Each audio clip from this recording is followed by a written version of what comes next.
Some houses don't make noise. They just stand there, tall, wide, and quiet like they are holding their breath.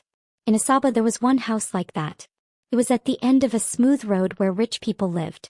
The walls were tall, painted white like milk, and the gate was black iron with two golden lions shining in the sun. People in the city called it the Mansion of Silence. Nobody laughed there.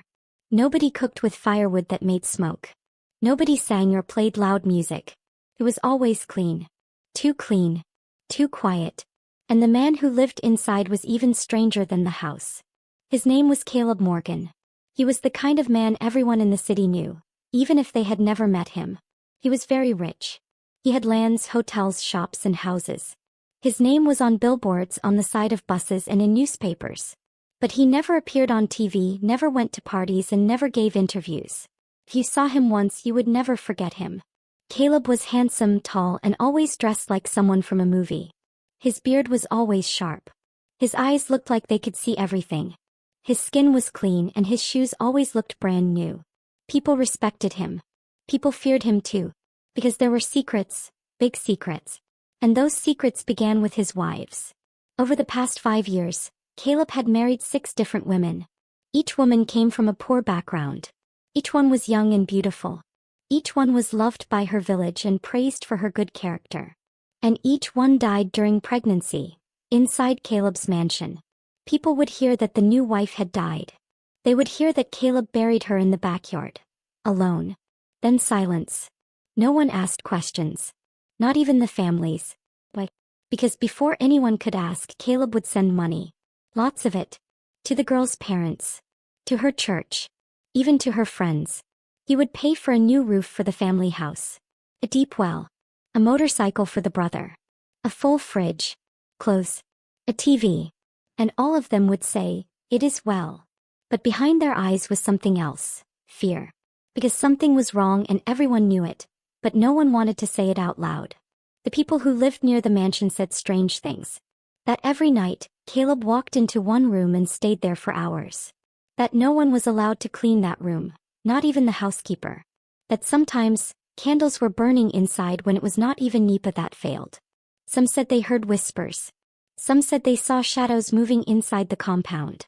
Others said they once saw Caleb digging in the backyard at midnight. But nobody called the police. Because how do you call the police on a man who built your church? Or paid your hospital bill?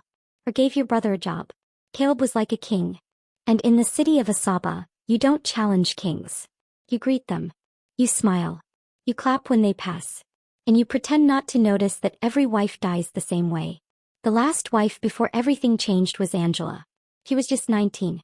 She used to sell oranges beside a dusty road near Agbor. One hot afternoon, Caleb was driving past in a white Lexus Jeep. He stopped.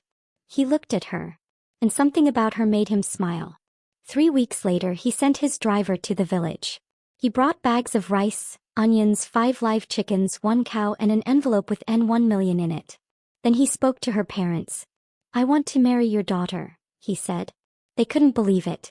A billionaire wanted to marry their daughter? It was like a movie.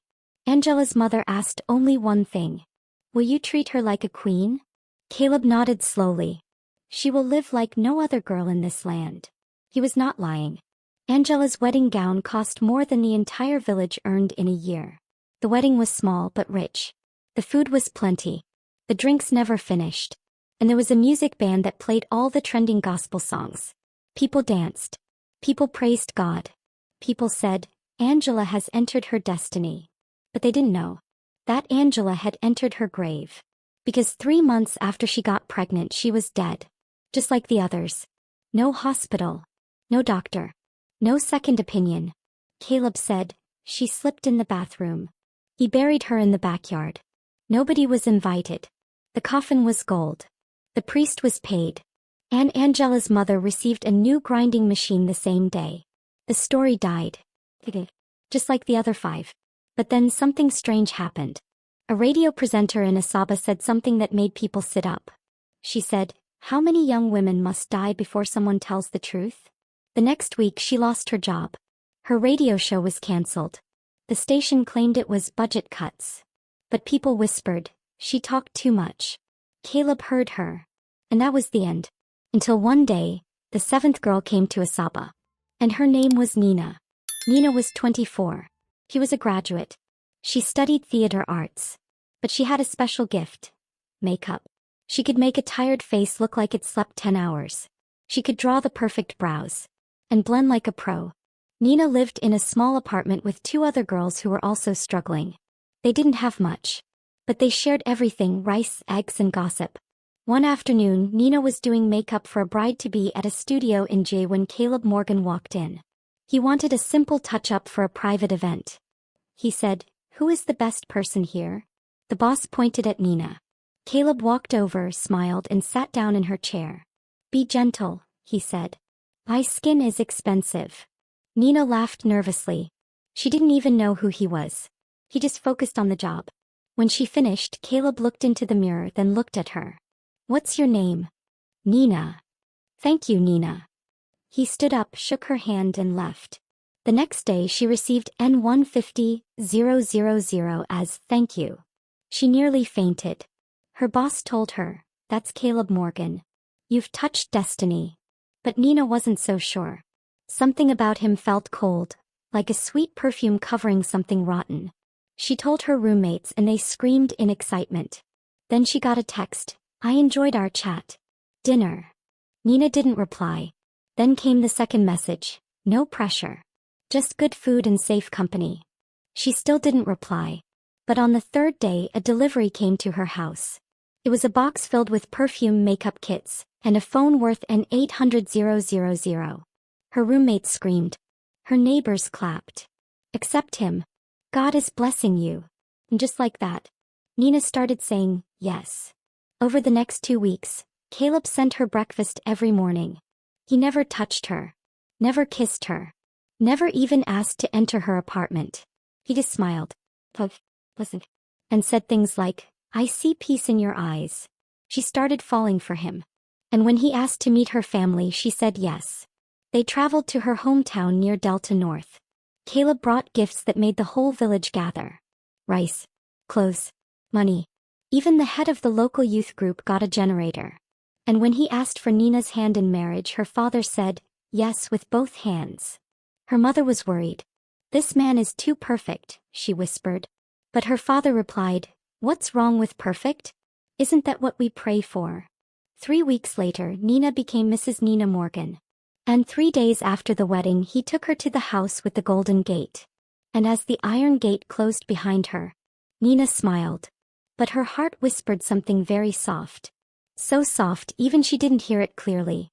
It said, "Run. There are some doors you enter smiling. But when you step inside, the smile fades." That's how it was for Nina the day she entered the mansion behind the golden gate. It was big. Too big. Marble floors. Golden handrails. A chandelier that looked like falling stars. Clean air. Empty sound. A woman in uniform stood at the door. Not smiling. Not frowning. Just standing like a statue. She bowed and said, "Welcome, madam." Then turned and walked inside without waiting. That was how Nina entered her new life. In silence. Caleb walked beside her, holding her hand gently. "You like it?" he asked. "It's beautiful," Nina said softly. But she felt like the house was watching her. The next few days were a dream. Clothes in every color. A smart fridge that talked. A spa in the bathroom. Perfumes that smelled like heaven. Makeup tools she had never seen before. Everything she ever wanted, handed to her in silver boxes. Caleb was kind. Patient. He kissed her forehead every morning. He told her stories at night. He made her laugh. But he never shared his bed. He slept in the guest room. "I want us to bond slowly," he said. "I don't want to rush your heart." Nina felt special. It was strange, but sweet. Then the rules began. First, no visitors. "No one enters this house unless I say so," he told her with a smile. Then no phone. "I've opened a new account for you," Caleb said. "Use this device. The number is private." The new phone had no social media. Only text. No voice calls. "Just for your peace," he said. Nina didn't argue. But the third rule made her pause. One room was locked. Always. The door was thick black and at the end of the hallway upstairs. "You must never open that door," Caleb said, holding her chin like a baby. It's not for you. It's not for anyone. What's inside? She asked. Just memories, he whispered. Memories that hurt. His eyes looked far away. Nina nodded. But deep in her heart a seed was planted. Curiosity. Time passed. 2 weeks. 3 weeks. 1 month. Still no pregnancy. Caleb started changing. Little things at first. He stopped smiling at breakfast. He stopped holding her hand. Then one night she heard him whispering in another language behind the locked door. It wasn't a phone call. It was too soft. Too deep. Like chanting. She pressed her ear close to the wood. Then she heard a woman's voice cry. Just once. Then silence. Nina jumped back. Her heart pounded. She told herself she imagined it. The next morning Caleb was extra sweet again. He brought her tea in bed. Rest my queen, he said. But the fear was growing inside her. Like smoke in a room with no windows. One afternoon she asked if she could visit her parents. He paused. Then said, they'll be fine. I send them money every week. I just miss them, she whispered. He smiled but his eyes didn't. You have everything you need here. Focus on your womb. Nina swallowed hard. She started walking around the house when Caleb went to work. He checked the rooms. The books. The shelves. She saw strange things. Pictures of his old wives. All beautiful. All smiling. Each photo had a name and date. Their names were carved into wood and placed gently in a glass cabinet. Angela. Sarah. Lizzie. Rose. Tammy. Ray. 6 women. 6 deaths. All under Caleb's roof. Nina stared at their faces. She touched the glass. And she felt cold. So cold. One evening, Nina stood in the garden and watched the sun go down. The housekeeper brought her juice. Madam, she said, you're not eating well. Nina looked at her. The woman was old. Her eyes were tired. Nina asked softly, were you here when the other wives lived? The woman's hand trembled a little. She said nothing. Just bowed her head and walked away. That night Nina couldn't sleep. She kept seeing their faces. The wives. One dream showed all of them standing in her room. Their bellies were swollen. Their faces pale. Their eyes full of warning. They pointed to the black door. Nina woke up sweating. She got up. Walked to the hallway. Stared at the door. Then walked back. Too scared. Too soon. Caleb noticed the next day. You're too quiet, he said. I'm just tired, she replied. Are you pregnant yet? He asked. She shook her head. His voice dropped lower. You should be. I'm doing everything right. So why aren't you working? Working? She asked, confused. You're my wife. Your womb is your work. Do it. His voice was sharp. Nina stepped back. The gentleman was slipping away. Something darker was standing in his place. That evening he brought her a strange drink. Herbs, he said. It helps the womb open. He tasted it. It was bitter. Too bitter. She spat it out when he left. That night she had a terrible dream. A woman, bleeding. A man, digging. A baby, crying without a mouth. She woke up gasping. And her door was open. She had locked it. But now it stood wide. The next day Nina cleaned the house while Caleb was out. She went into his walk-in wardrobe. Hidden under a pile of shirts she found a small red box. Inside was a key, tied with black thread and white cowries. It smelled like smoke. She held it. Then quickly put it back. But that night she couldn't stop thinking about it. Her hand shook as she reached under her pillow and pulled out the second key she had quietly made at a shop 2 weeks ago. He stared at it. And whispered to herself, if I die in this house no one will know. Then she stood up. Walked to the hallway. Placed the key in the door. Turned. And the door opened. She stepped inside. The room was dark. Dusty. But it was not empty. What she saw inside would change her forever. On the floor were drawings, strange circles with animal bones inside. On the table, pregnancy test kits, burnt candles, dried herbs. And in the middle of the room was a wooden table with a mirror. On it stood a small brown jar with blood fingerprints. Nina's hands began to shake. She stepped back slowly. Then something behind the curtain moved. A sound. A breath. She ran.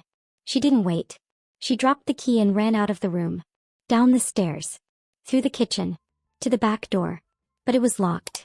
She grabbed her phone. No network. She opened a cabinet, looking for something, anything. Then she heard a voice. Behind her. Come. You should not have done that. Nina turned. He was holding a long wooden stick. His eyes looked like stone. And his voice was not his voice anymore. You broke the rule, Nina. He stepped forward. One more step. And Nina ran. Straight out the front door. Toward the gate. Toward the guards. Toward the light. The night Nina ran to the gate, her breath cut through the air like a scream. Open the gate, she cried. She banged it with both hands. The guards, confused and sleepy, stood up. Madam. One of them moved toward her. Please, he's trying to kill me. The room. Go to the room upstairs. He has something evil in there. Behind her, Caleb's footsteps echoed on the tiles. I said she's sleepwalking, he said, calm but stern. Don't mind her. She's confused. Nina turned and pointed at him, eyes wide. He's lying. Please call the police. Call someone. The older guard, Mr. Odi, paused. Something in Nina's eyes made him stop pretending. He turned to his partner. Go check that room. Now. Caleb's eyes twitched. That's not your job.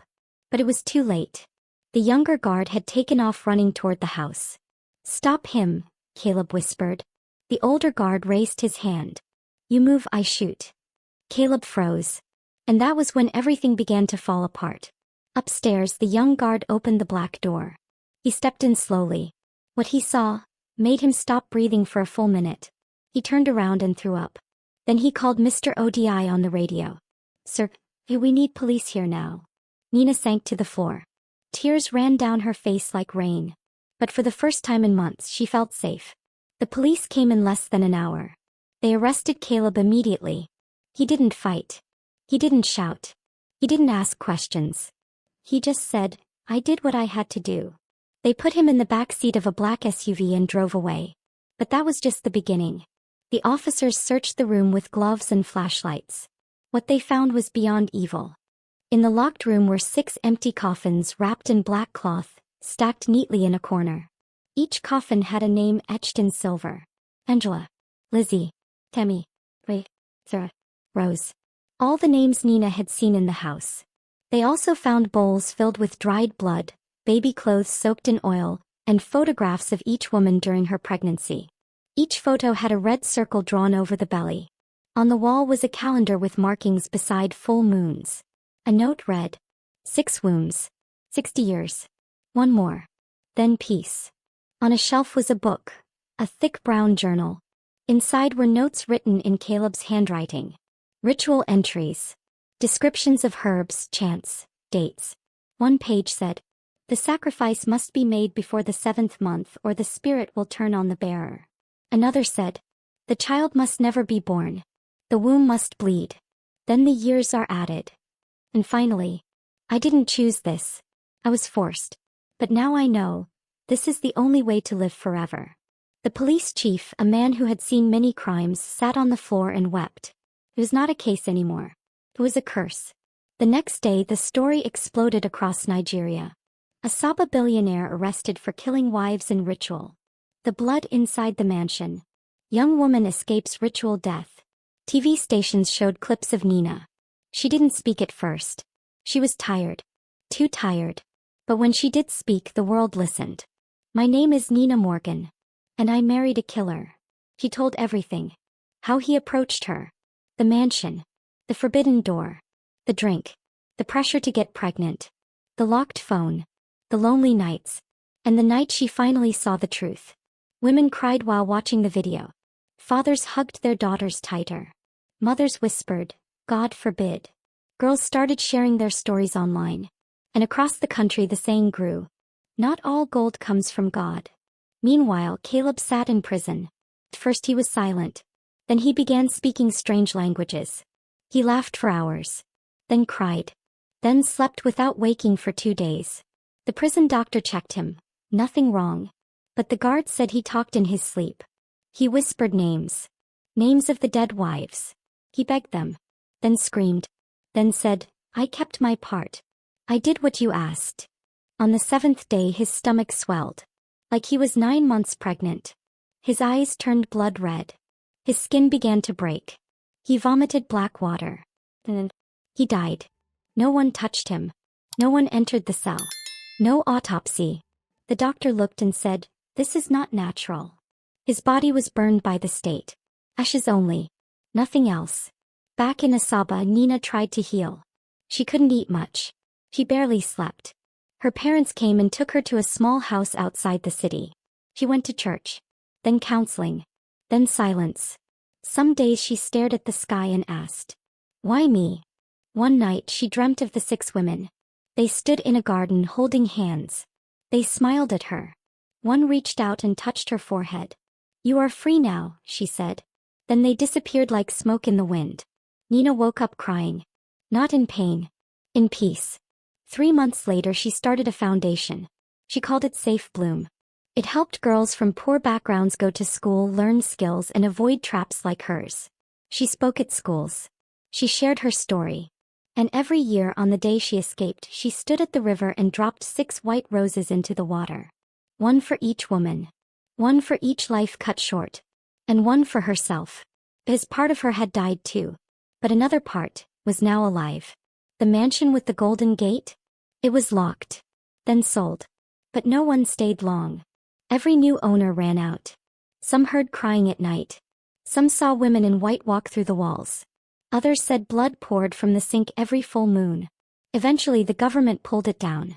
Turned the land into a park. But no one plays there. Not even children. Because the land remembers. It always remembers. And if you walk by that place, you'll see a sign. Something strange happened. Nina was alone in her room at the foundation center. She heard a knock. Not at the door. At the window. She looked outside, no one. The next morning she found something at the gate. A small wooden box sealed with cowries and black thread. No name. No address. Just a note. "He promised us peace. He broke it. Now we come for what is ours." Nina's hand shook. She dropped the box. Inside were 7 white stones. One was red. She took it to a local priest, an old man who had been silent during Caleb's reign. He examined the stones and frowned. "These are not just stones," he said. "These are spirit debts." "What does that mean?" Nina asked. He sighed. "The man you married entered a blood covenant. He promised to sacrifice 7 wombs to live a long life. But he died after 6. Exactly. The deal was broken. And now the spirits want the 7th. Nina stood still. Tears filled her eyes. "What if it's me?" The old man looked into her face. "I don't know. But the debt must be paid." That night Nina fell into a deep sleep. In her dream she was standing in the old mansion. Everything was dark, except for a circle of light in the middle. The 6 women stood there again. But this time they were not sad. They smiled. "You ended it," one of them said. "You saved others." Then the 7th space in the circle opened. But instead of her walking into it, she saw someone else. He was crying.